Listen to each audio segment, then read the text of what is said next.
The youth perspective is one that we look at every Friday, and none like any other. Today we're looking at that once again. Both our guests are seated in the studio already, and as we get into things, we're saying a very warm situation room welcome to Stella Agara, who is a governance and security analyst. Good morning, Stella. Good morning, and thank you for having me. Thank you for being here. Karibu sana. Abdulaziz Mohamed is a politician, and he's here with us this morning as well. Good morning. Good morning. How are you? I'm good. You good? Well. Karibu. Asante. All right. So we're getting into a conversation this morning, but before we do, we want to welcome you to the show with today's proverb. We're going to give you some work to do already, as though you don't have enough. And Dennis is going to share the proverb, and we would like to hear your interpretation of it. So, proverb today comes from a very interesting country, a country that has the biggest economy in the continent, has a population of around 230 million people, over 250 ethnic groups, but you have three. So you have the Hausa, Igbo, and Yoruba, who are the majority and the biggest ethnic groups in the country. When it comes to their food, jollof rice, the best. You know, we talk about the outfit. Stands out. You know, she's looking at me, but it is Everybody thinks that the only food in Nigeria is jollof rice. But you can imagine the 350 languages, everyone has their own food. Anyway.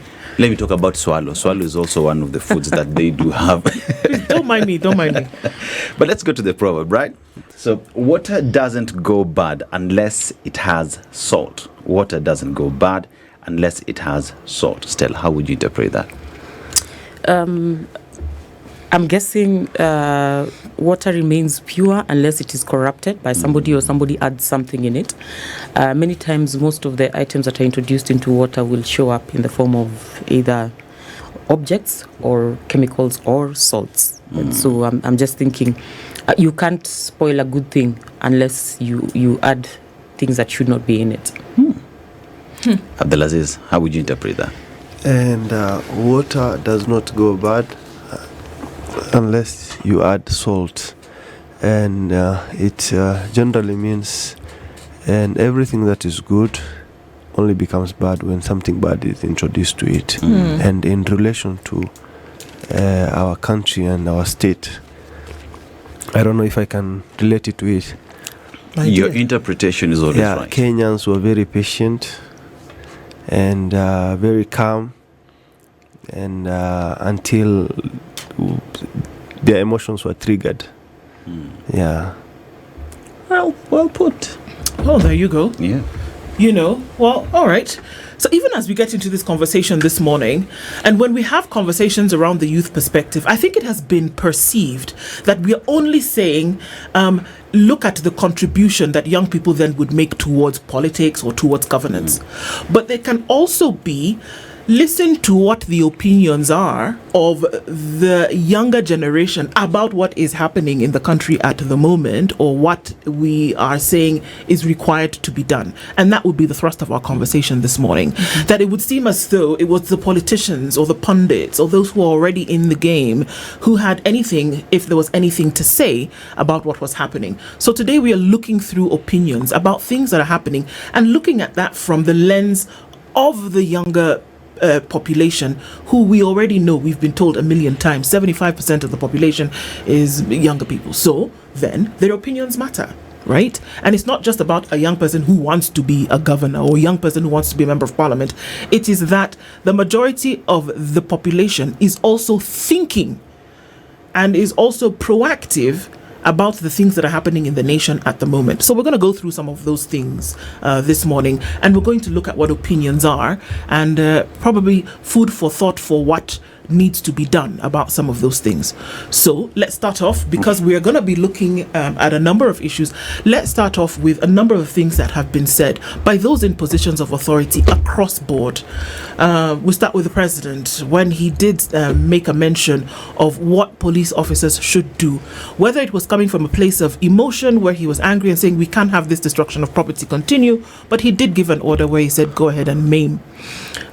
We also did hear from the the Cabinet Secretary for Interior and National Administration, where he said, you see somebody walking out of a police station? Done. We also did hear from the Belgut Member of Parliament when he said, no, I'm not saying maim, I'm saying shoot to kill. These are conversations that are happening for people in the country who would protest in one way or another or do anything. And we'd like to get your thoughts about what does it happen? What does it do to the psyche of folks who are sitting on the periphery, those who may want to enter into these circles, or those who are just trying to have a better country? We'll start off with you and try to see how, like, now we can, get into that. Let me first just openly say that was very irresponsible of the president, equally responsible of the chairman of the Parliamentary Committee on Defence. Those are not pronouncements that should be coming out of people holding power at their level. It was also very responsible of the Cabinet Secretary for Interior, and we have now established that he is truly bothered by the statements that he made. Leadership requires that individuals remain centered even in the midst of troubles. And so if they find themselves unable to hold themselves together when there's trouble in the nation, it basically means they were not quite prepared for the assignment that they took up. That's number one. Number two, it is clear that this actions are being taken to scare young people from coming out on the streets. For me, did not start when they made those announcements of shoot to maim, shoot to kill. It started when we had reports of rape of women in the protests. We, I believe, have all noticed that there are quite some strong women's voices in the protests in Kenya. And one of the weapons of war that has been used across the continent, you'll find stories in DRC Congo, you'll find stories in Angola and many places that have been warred on before, is rape. Rape is supposed to inhibit women. It's supposed to scare women. It's supposed to cause them not to want to show up.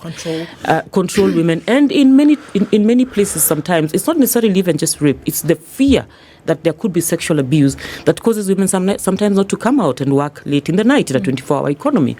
And so this is not a small thing we are talking about, especially when citizens are coming out to exercise a right that is guaranteed in the Constitution, a right that is guaranteed in instruments that Kenya is party to, including the African Convention on Democracy, Elections and Governance, the Africa Youth Charter that requires youth participation, the National Youth Council Act. I don't know whether we should talk about its state now or the amended state that they are anticipating. But basically, it first of all instills fear, number one, but number two, and most important, it inhibits the most vulnerable groups from coming out. So if that protest is truly of interest to people with disability, they may not show up to come and exercise their voice. They may not show up to come and say what it is they need out of this government. Do we want a country where certain individuals feel like it is not safe for them to show up? Do we want a country where the youth are going to be comparing their muscles with the government? And if we do, unfortunately, the president has not taken time to understand who Gen Z are. He truly has not. Because if he knew who they were, one of the things he would not do is lock horns with them. Abdulaziz. And before I give my opinion on that, I would like to tell the nation that the Kenyan youth are currently guided by the famous words of former French President Charles de Gaulle, who said, politics is too serious of a matter to be left to only politicians. Yeah, that's why you find young people folding their shirts and coming into play, because the young people have been put aside for longest time. And if you look at the current regime, and the driver is incompetent, makanga hana form, na tunaona tukiangalia tu gari tunaona ni accident ahead. So now coming to the utterances, and the utterance by the president, I think, came right after the Sabasaba. Yes.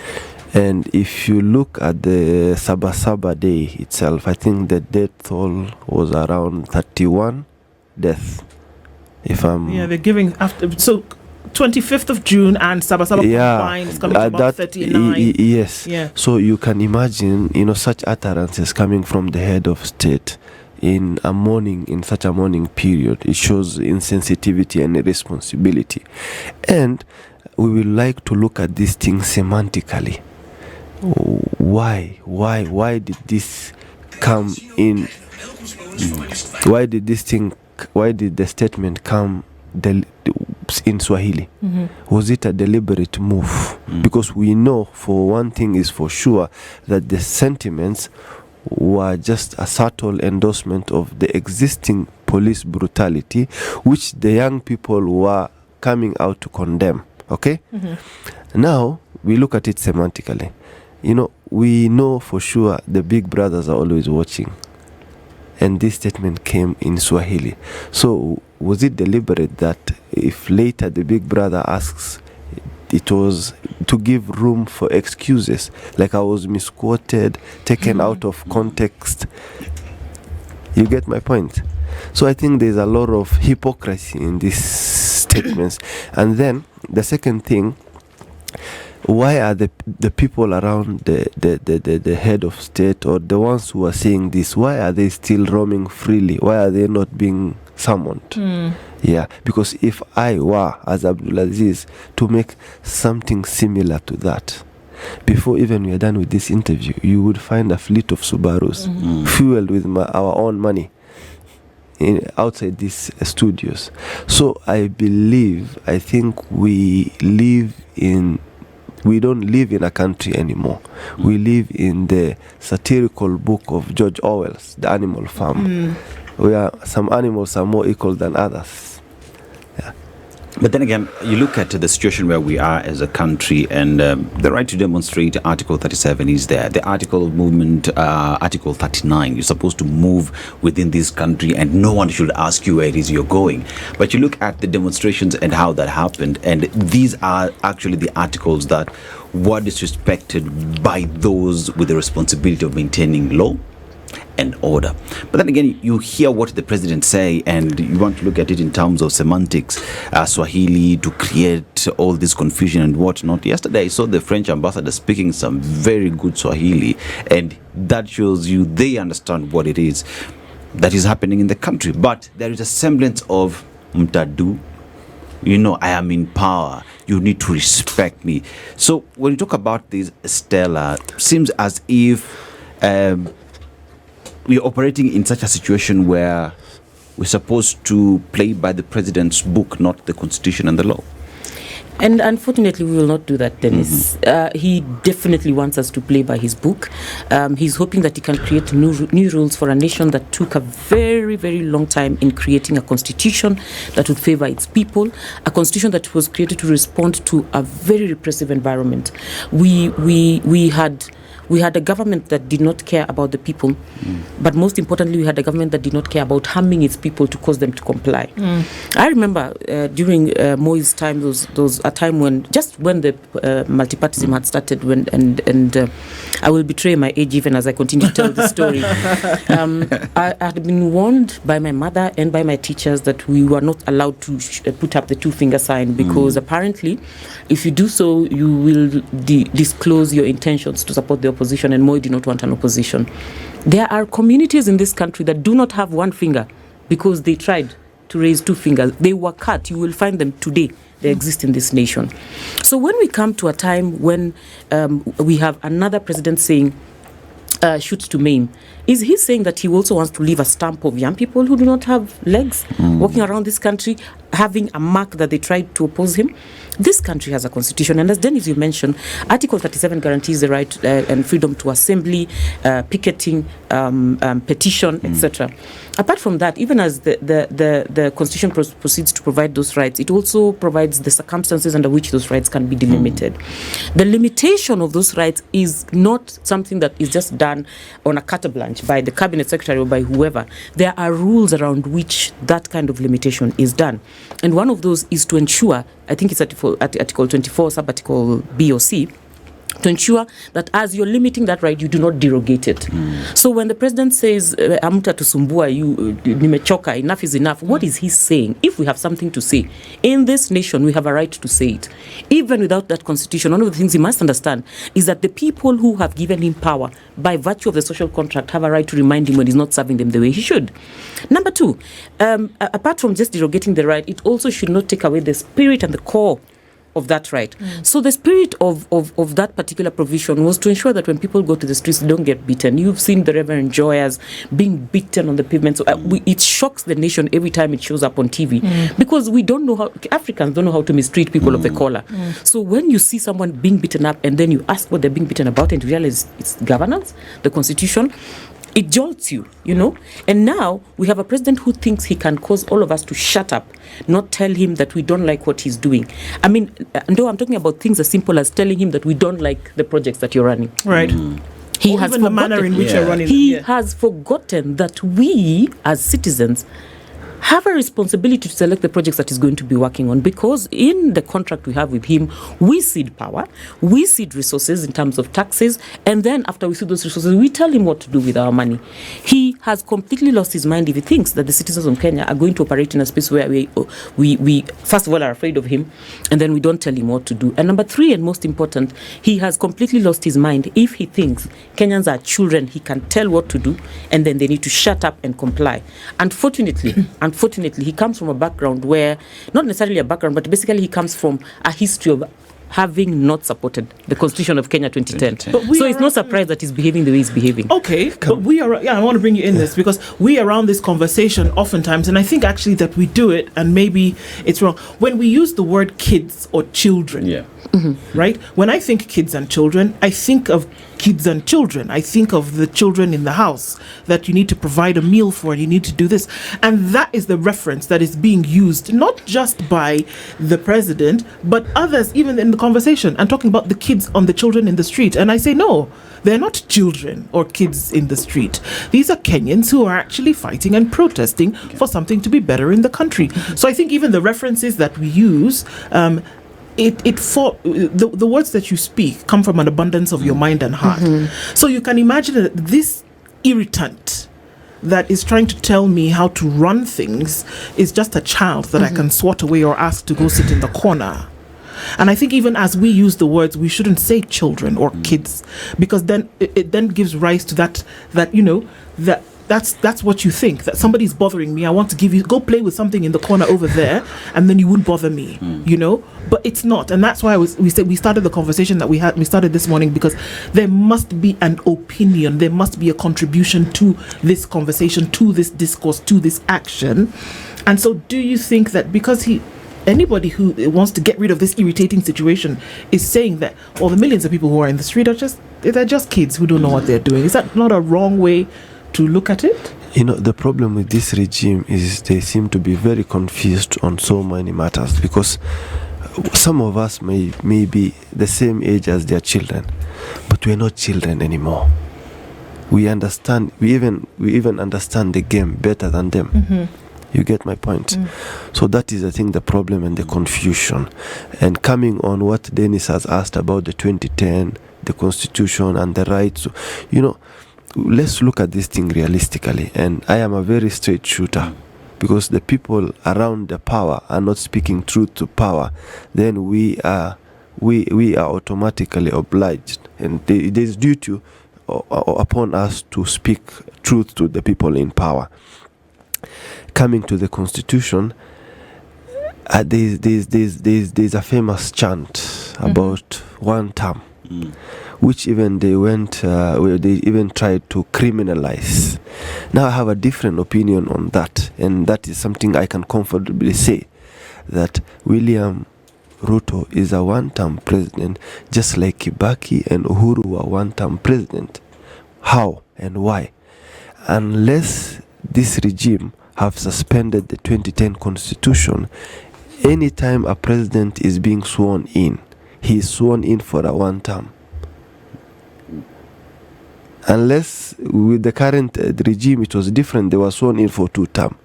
So why should anyone get angry when I say you are one term? Were you sworn in for 2 terms? Unless we are being led by men and women with emotional and political immaturity. Otherwise, I think they should be even the ones chanting. It's one term. The second term depends on what and how you prove yourself. Okay. So I think this is a very oblivious and delusional regime. They forget there's a constitution. They have put the constitution aside and believed in kifua. Kila kitu ni kugonga tu kifua, chest stamping. He says, though, Stella, that, he's doing all these things. I think his latest statements, I think as late as yesterday, where he said, look, we're creating the jobs. Just give me, I don't even know what time frame he had given people. Give me until Friday. Was it Friday? He made another Friday or Monday. Mutakwa kazini. Give me, he's still making the promises. Yeah. When the manifesto, which was the plan for the Kenya Kwanza government, was that young people, was that, the country, essentially the job situation was going to be better. The environment was going to be more conducive. And he says, you know what? You've been bothering me all this time. Good. Let me work. That's what he said. Let me work. Is it a bother that these protests are coming? People are shouting one term. People are saying Butu must go. People are saying all sorts of things. The man can't work. And then let me come. And then I don't know if you. Sorry, I don't know if you've seen there is a pattern with the current regime. Or they think everything they do is a favor. I don't know. It's like a favor they're doing us. For instance, the jobs you've been talking about. There's this ID thing. Some people, I was discussing with some people just the other day, the ID vetting he removed from the people on the border countries. They feel like it's a favor they have done for you, which ideally is an injustice that had been there. This is something that was ought to be have done behind the camera. Si tunakuja nje unasema, nimetoa ID vetting, you have to blindly support us. What happens to the policies? You remove an injustice, and then you make it look like a very big favor. So I think, anyway, just go ahead. One of the challenges that this government has got nothing to do with governance. It's an attitude problem.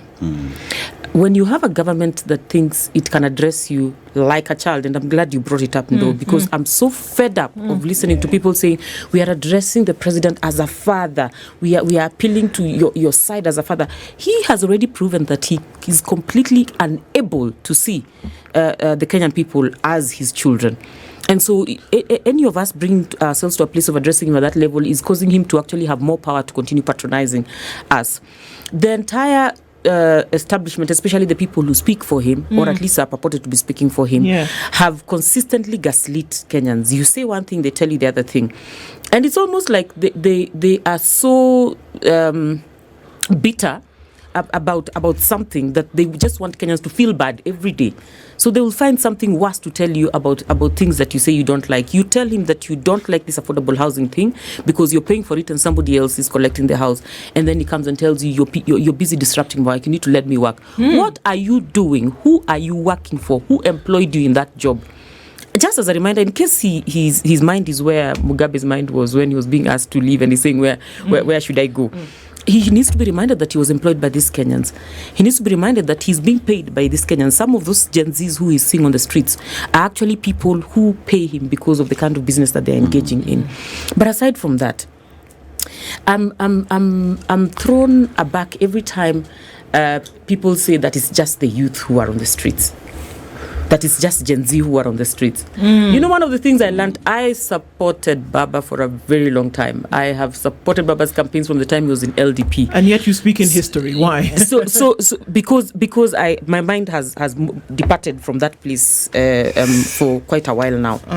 And one of the things I noticed is that whenever there are protests, every politician will say the youth. But I knew some of the people who were on the streets, and I knew they were not youth. A country that appreciates its laws and does not try to tinker with its laws the way, for example, the president himself has sponsored some of his allies to interfere with the National Youth Council Act, would know that a youth in this country is a person who has attained the age of 18 and has not attained the age of 35. For that reason, anybody within that age gap is actually a youth. But most importantly, there's a component of them towards the higher ages who do not think like children. Most likely they are married to someone and they have children to go back home to. So if you shoot them on the streets, if you stop them from saying what they need to say, you're basically saying that they have no space to vent. You know, anytime individuals do not have space to influence policies, laws through mainstream mechanisms, what they do is to show up and make those submissions in public spaces. It could be a public forum. It could be in your studio here and do. It could be on the streets. Kenyans have a right to exercise that right to assembly and association and voice their rights anywhere one of the things that you will not stop Kenyans from doing is saying what they think. As long as they say it respectfully, there's no defamation and all, there's nothing wrong with Kenyans expressing themselves. So when you find a president who thinks he can tell Kenyans, not just him, I hate that I have to mention the names of these people, but when you see people like Sudi telling us amta tusumbua, and asking us whether it's only the men from one community who have certain items that we shouldn't be talking about in public, why are we being subjected to those kinds of conversations? Is it that the conversation has gotten that low?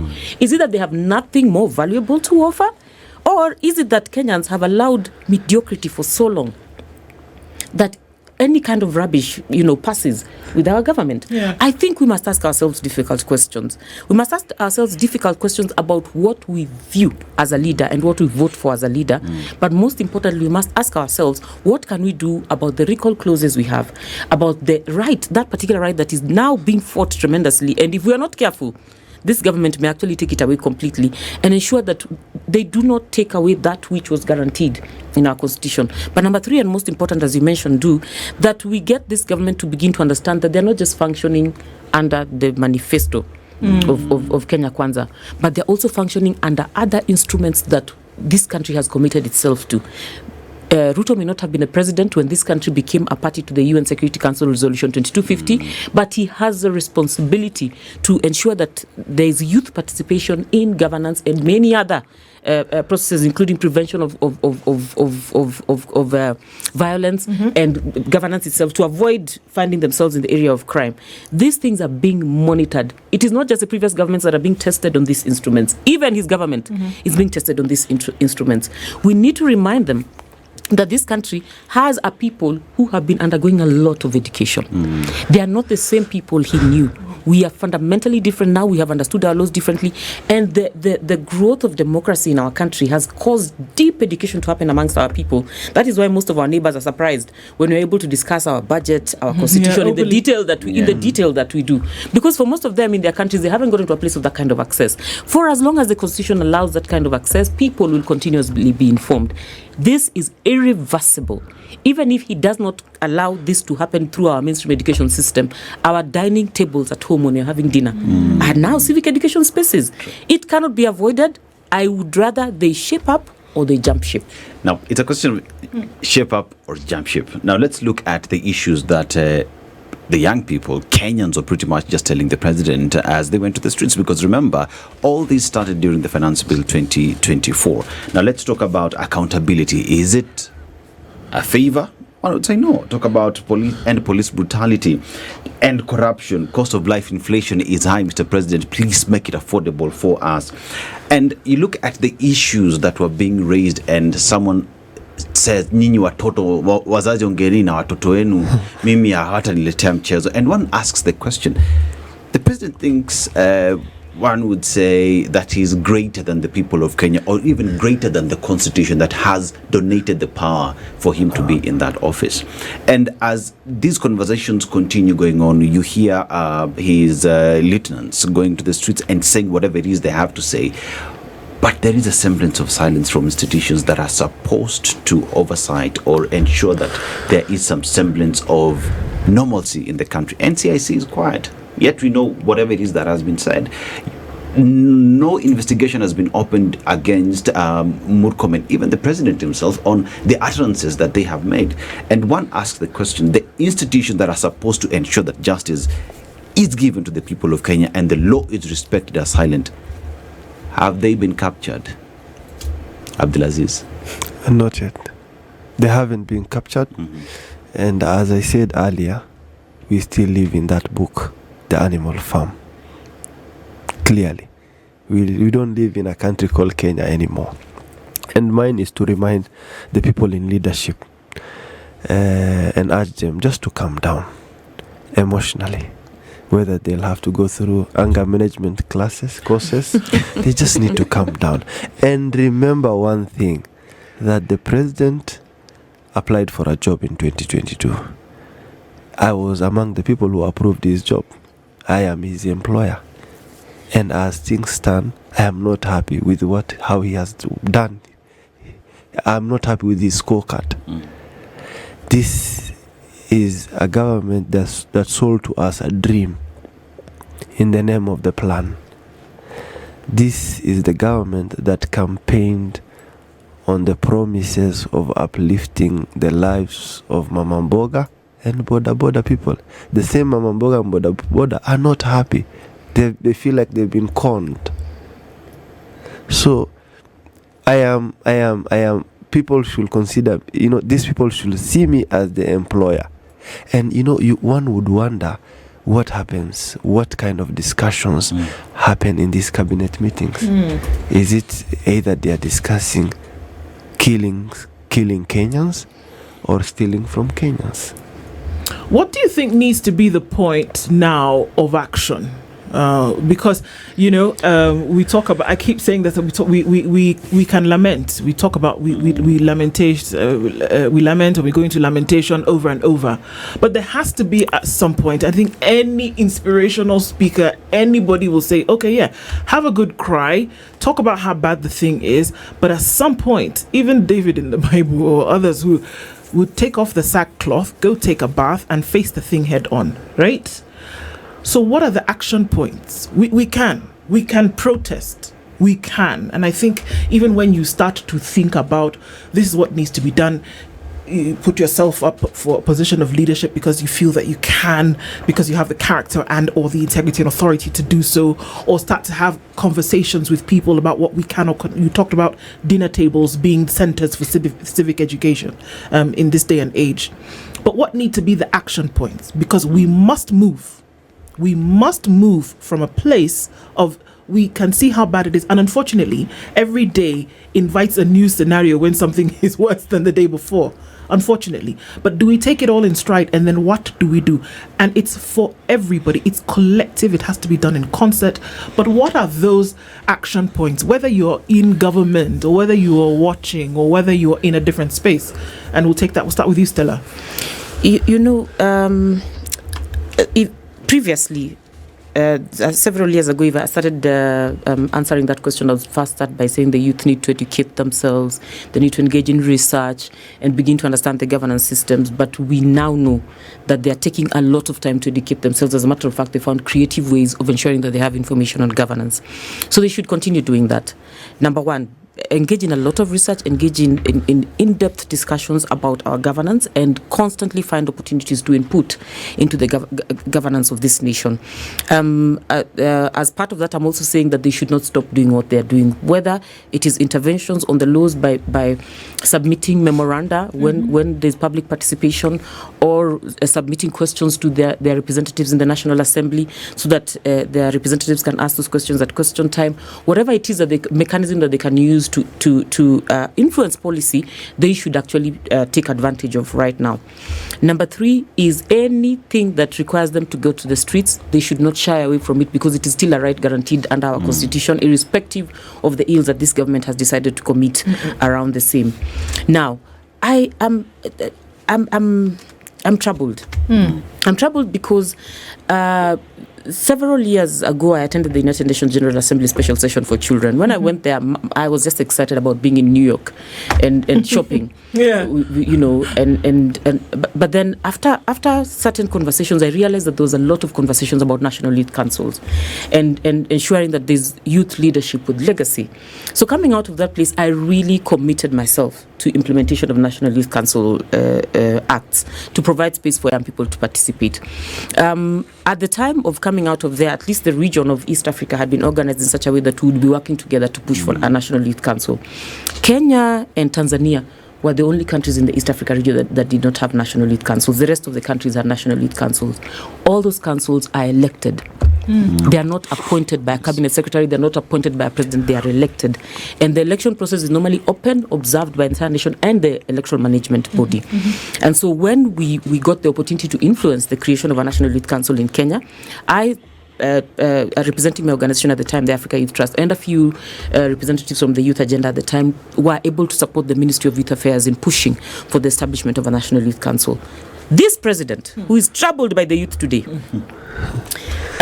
fought the existence of that National Youth Council, not alone, together with a few of his cronies in Parliament at that time, because they discovered that there's a young person who's being elected in where, I don't know, I'm saying Kisumu Town East, just as an example. Yeah. And the votes that have elected him are about 10,000. And so they're thinking, how many more votes do I need to add before this person becomes an MP? So they started looking at them as competition. But the reason why it was important to create that platform is because there's a youth bulge. And that youth bulge, if not addressed, is going to cause problems. And if you don't give them what they need, you've not given them jobs, you've not given them finances, you're not supporting their endeavors, at least provide a platform where they're going to voice their ideas, make suggestions of how they're going to actually, achieve their aspirations in life. Now, they started tinkering with this National Youth Council Act. He started it with the Honorable Gideon Keter at the time, and now it's I think Joshua Kandie, who's now who presented the latest bill in Parliament last year, 2023-2024.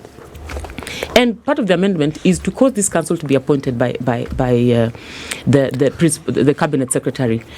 In Uganda, and this is a bad example, they have a National Youth Council that is elected from the ground. What the president has done, because we know his behavior, he has made sure that when those elections are being done, he is ensuring that he also has candidates who are vying for those positions. So in the system, he will have youth who are rising from the system who are also a part of his system, and they're able to communicate his policies in the group. In countries like South Africa, they have a National Youth Council, has been functioning for years. The National Youth Council is a mentorship platform for leadership. It creates the pathway through which young people actually are channeled into leadership in their nation. Namibia, the same. Namibia at a very high level, because they also participate sometimes even in cabinet meetings, and it has resulted in Namibia having some of the youngest cabinet secretaries that we've had in the continent. If only this president had a vision, he would have known at that time that this is not the thing to fight. That if he had created this space, the youth he's seeing on the streets would have first gone to their leadership at the National Youth Council, and then communicated their needs at that level, and then they would find their way into the policies of the nation. Of course, self-esteem issues cause them to come and fight this entity. I am saying, first of all, Mr. President, you're so late on this agenda because the rest of the region is far ahead. But this is definitely a platform that must be created, and there's no way you can fear the voice of young people, because it is here to stay. Who midwives that? And then who is the foster parent of this process? Are we looking into the current politicians' pool to foster? Who midwives this process? Well, you're saying late in the game, all right, it's okay. And even if you're going to get onto that, is there enough to then say, from the pool that you have, these are the ones that will shepherd this process to bring up? Because if you look at what's happening in South Africa, you have leaders today who were born from that process. So you can't just stand up today and say, well, I'm a youth leader. From where? You have to have been bred.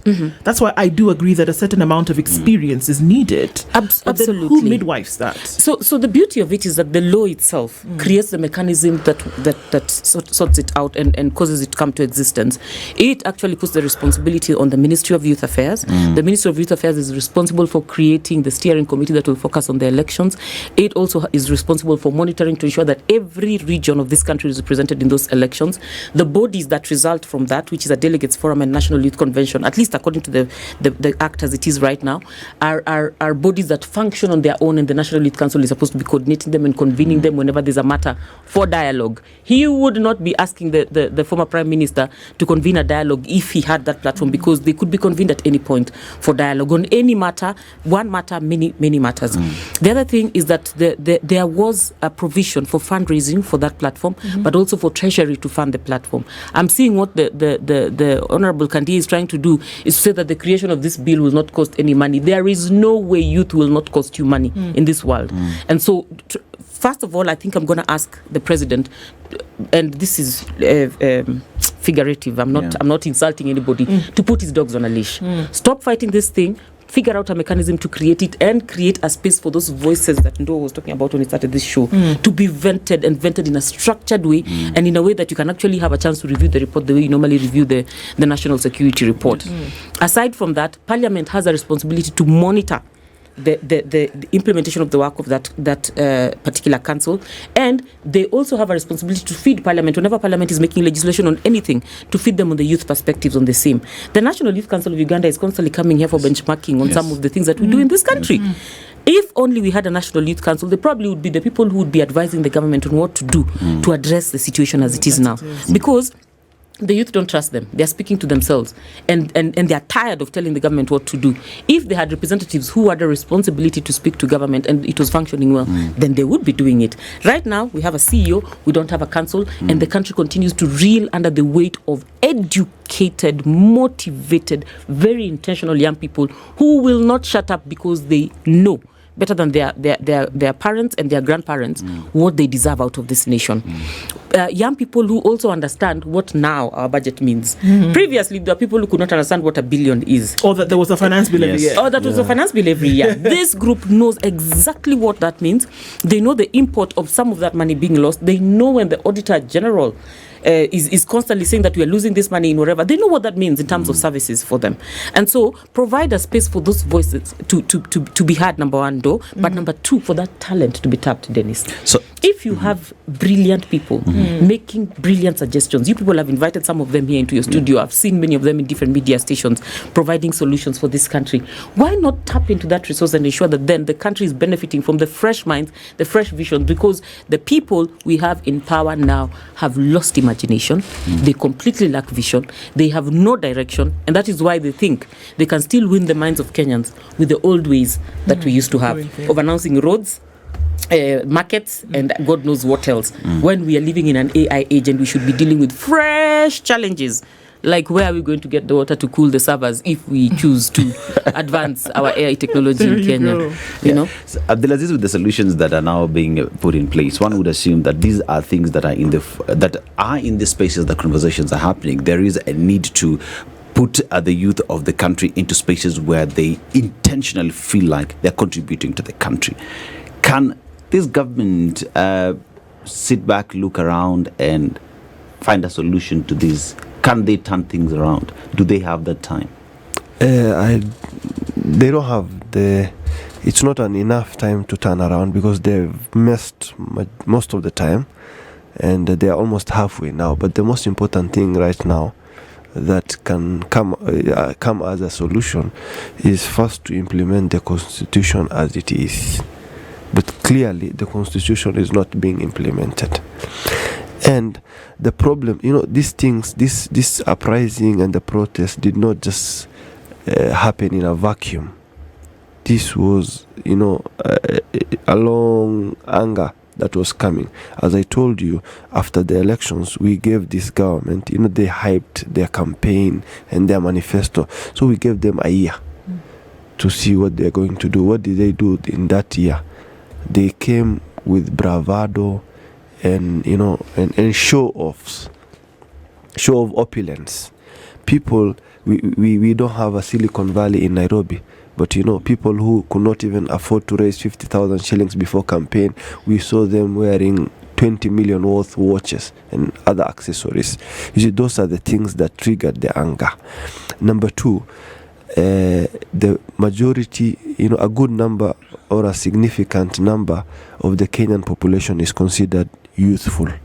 About, I think, 75%, if I'm not wrong. And if you look at data, 67% of the unemployed people in Kenya are youthful.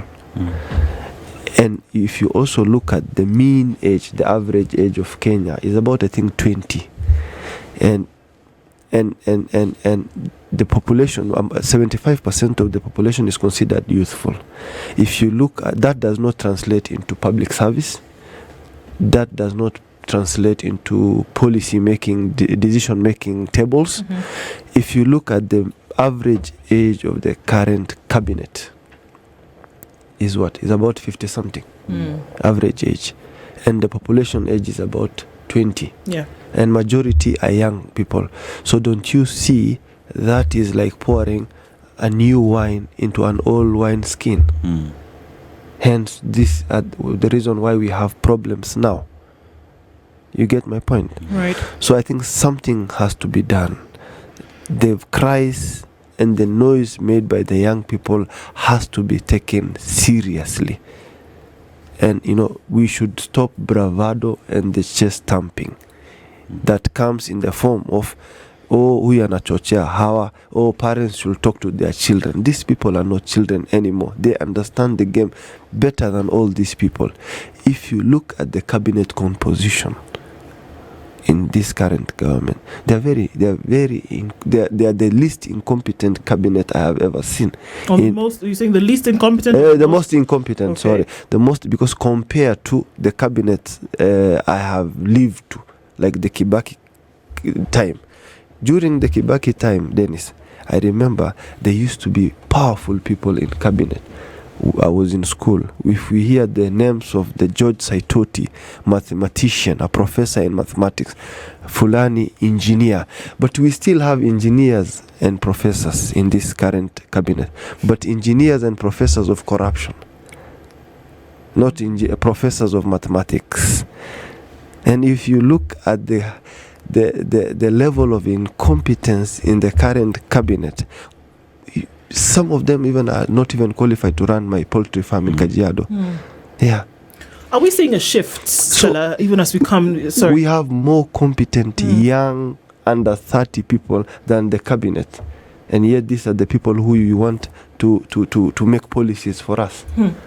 Well, that's it, and I guess it's tied to what I was going to ask here, because do we see that there's a shift whereby we saw coming out, and this was around most of the continent, if we want to take a Pan-African view, that out of the time where the struggle, where you had the different people in different parts of the continent fighting for freedom, when it came to, there was flag independence, but then there was the independence that folks were truly looking for to remove themselves now from the dregs or the shackles of that colonialism. Then after that, we saw that more and more people started to get into government, not necessarily because they wanted to make their nation states better, but because that they wanted better for self. Do we now see a shift where if anybody wants to enter into government today, they are actually wanting to do this for the betterment of the nation? Or do we still see a proliferation of this personal expediency, which many think can be achieved if you get into positions of leadership? No, I like your question, and I like your question because of the season that this continent finds itself in. But before I respond to your question, allow me to just add two more things on the list of what should be done practically. Kenya, like I mentioned earlier, is party to the UN Security Council Resolution 2250 on youth, peace and security. The pillars of this particular resolution are participation, protection, prevention of violence. It also talks about partnerships and disengagement. If we harnessed the kind of participation that young people are engaging in this country, this could actually be a source of funding for even more youth participation in the country. The president knows the ministry under which the National Action Plan for this resolution is. If he can just go and read it, everything that is happening today was predicted years ago. I have been supporting the process of this resolution under the Commonwealth for years, and I know that we had seen this coming, and we had advised the government, and we had sat with cabinet secretaries, we had sat with the county of Nairobi and alerted them that this would be happening if only they took some of the policies that are made seriously. The last one is to the young people of this country. Vote wisely. Vote wisely. You now know what filth looks like. So do not vote for anybody who does not uphold the rule of law, has ignored a court subpoena, has ignored any court summons in this country. Do not vote for anybody who has integrity issues. And on that one, I encourage the young people of this country to be as Puritan as they can get. If it means everybody on the list is disqualified and only a few people remain standing, I would encourage them to do that. Do not support anybody who has either acted in a way that meted violence on young people or women, or anybody who has spoken in a way that would suggest that it's okay to met violence upon people. So I'm talking about the Kamkets who just made statements that you'll meet our goons, and I'm also talking about the president and his Minister for Interior who said shoot to wherever the shootings are. So I thought I just needed to throw that in. And of course, there are many other benchmarks that we have to continue thinking about and strategizing about as we move towards the elections. But those should be the bare minimum. Anybody who has not supported this constitution, does not uphold it, should not be on your mouth in terms of campaign. Right. Don't use your resources, don't use your capacities. Is there a shift? I think there is. There is a fundamental shift. And Dennis and Do, I'm a deep Christian. Those Christians who search the places where the Bible indicates that the Lord is hiding his things. Yeah. And one of the things that I understand about this season is that there was supposed to be a revival coming out of Kenya. when people hear revival, they just think praise, worship, and singing and everything. But then there was a different kind of revival that was supposed to be coming out of Kenya for this season. If you see how the Gen Z protests influenced other protests around the continent last year, it should tell you that there's an equipping that has happened amongst the young people of this country that is having regional influence and is having an influence on many other people. Not everybody can wake up in the morning and speak to a nation like the two of you. It is not something that just happens randomly. It is favor that also comes divinely, that allows you to be able to sit in a studio and people actually take interest in the show. And so when you see Kenyan young people engaging in protests, and then the rest of the region, our neighbors, not just our neighbors, across Senegal, Nigeria, were all planning protests in their own country, should tell you that there's something that was supposed to rise out of this place. What was supposed to rise out of this place, apart from just the revival for Christianity or for God, was supposed to be an awakening of this continent. Yeah. In terms of progress and access to the kind of change that we want to see for that second or third or fourth liberation, there's a way that Kenya was positioned to awaken people to what we need to get. Unfortunately, we've allowed the adopted child, Ibrahim Traore, to be the one to carry the agenda now.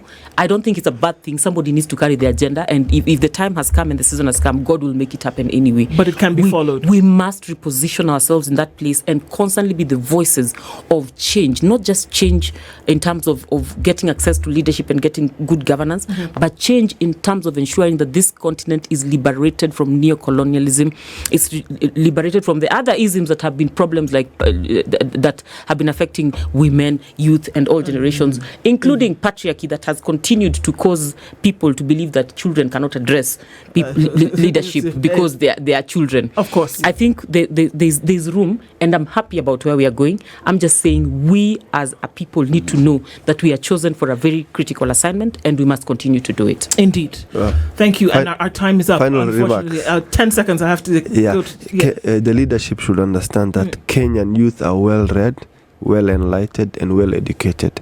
And this station being the house of African proverb, I want to borrow from an African proverb that says, a group of sheep led by a lion will defeat a group of lions led by a sheep.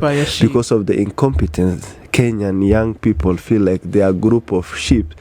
They could be like a group of lions led by a sheep. Yeah. Abdulaziz Mohamed, politician, Stella Agara, governance and security analyst. Thank you. This is the Situation Room, the only way to start your day.